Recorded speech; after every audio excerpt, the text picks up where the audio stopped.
A thorough assessment of such critiques requires an acknowledgement of the plurality of tastes, aspirations, interests, and perspectives within African American communities.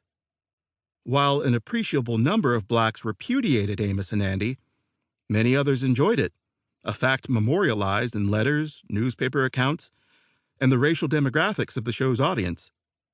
Black support, moreover, extended beyond the ranks of ordinary folk, finding a foothold in institutions and among cadres of intellectuals and activists.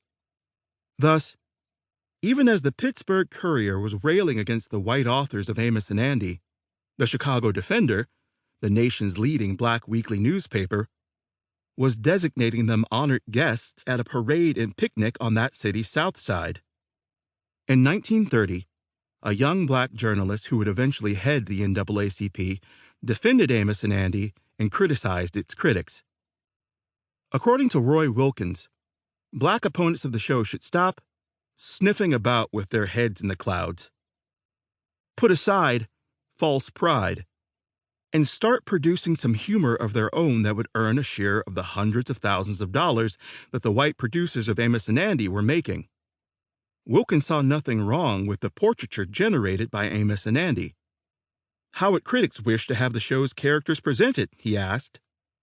In plug hats, with morning coat, striped trousers, glassoned hair, spats, patent leather shoes, and an Oxford accent? Instead of having them struggling with the immediate and universal problem of how to get and keep a decent and usable spare tire for the taxicab?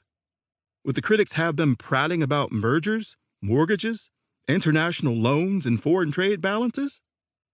Praising its universal appeal, Wilkins concluded that Amos and Andy was clean fun from beginning to end, with all the pathos, humor, vanity, glory, problems, and solutions that beset ordinary mortals. Wilkins' perspective was by no means idiosyncratic.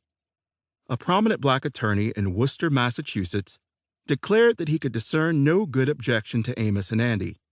He found the show truly funny and dismissed the racial critique of the series as nothing more than the whining of blacks who were thin-skinned and supersensitive.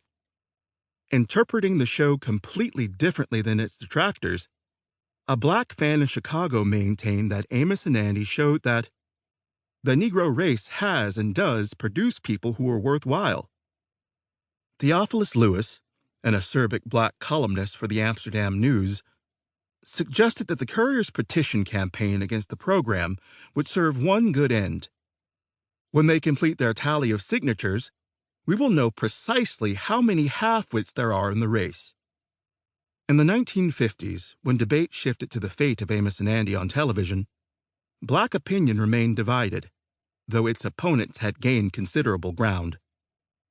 As head of the NAACP, Roy Wilkins switched sides and called for the show to be taken off the air.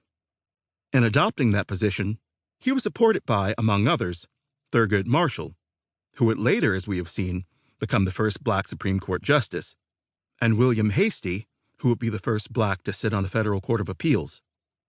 Nevertheless, as Bill Cosby recognized, many blacks continued to support the show.